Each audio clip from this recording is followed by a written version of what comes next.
ג'ק בשבילי זה משפחה שלי, זה כמו אבא, כמו אק.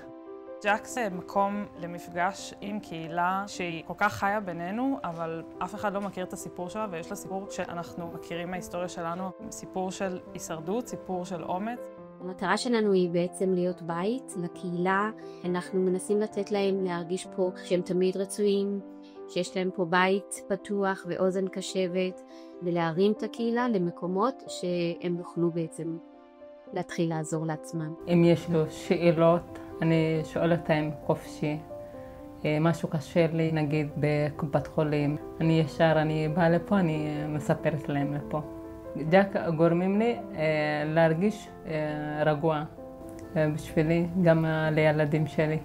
ג'ק, המטרה שלה זה לתת מענה לכל הצרכים שעולים בקהילה, אם זה במיצוי זכויות של עבודה ובריאות ומעמד, בין אם זה מענה רגשי או סוציאלי, בין אם זה מענים יותר קהילתיים לילדים שהם קהילה שנורא גדלה כאן. ג'ק, כמו בית שלי, עוזרים בקהילה ירושלים, עוזרים לכל הבני אדם, לכל הזכויות של האדם. ג'ק בשבילי זה המקום לעשות תיקון עולם. אני חושב שבאנו לעולם לתקן, ואם אפשר לעזור לאנשים שאף אחד אחר לא עוזר להם, יש פה מקום נפלא להיות בו.